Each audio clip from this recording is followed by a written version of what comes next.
Você já percebeu como quase ninguém vive como se o tempo fosse realmente limitado? As pessoas fazem planos como se a vida fosse infinita. Adiam mudanças importantes, empurram decisões espirituais para depois e agem como se sempre houvesse amanhã. Mas e se o maior ato de misericórdia de Deus não tivesse sido prolongar a vida humana, e sim limitá-la? E se o limite não fosse castigo, mas proteção? E se a brevidade da vida fosse a única forma de impedir que o coração humano se perdesse de maneira irreversível? Pouca gente faz essa pergunta do jeito certo. Normalmente se pergunta por curiosidade, por números, por datas, por biologia. Mas a Bíblia nunca tratou o tempo apenas como quantidade. Para Deus, o tempo sempre esteve ligado ao estado do coração humano. Quando Deus fala de limite, Ele não está falando de calendário. Ele está falando de contenção.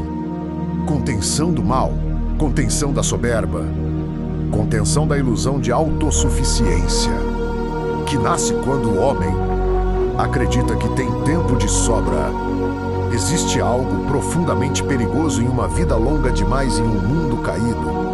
O problema não é viver muito. O problema é o que o ser humano se torna quando acredita que pode adiar arrependimento, justiça e mudança indefinidamente. Quando não existe urgência, o coração endurece.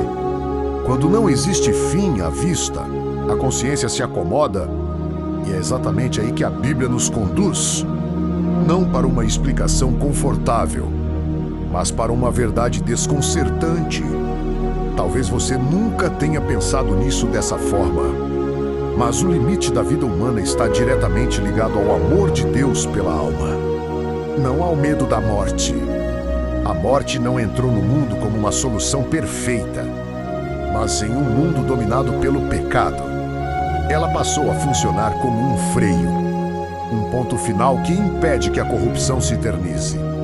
Um limite que força cada geração a recomeçar, a ter uma nova chance, a ouvir novamente o chamado de Deus. Se você entender isso, a sua relação com o tempo nunca mais será a mesma. Você vai perceber que cada dia carrega um peso espiritual, que cada escolha importa mais do que parece e que viver menos anos pode significar.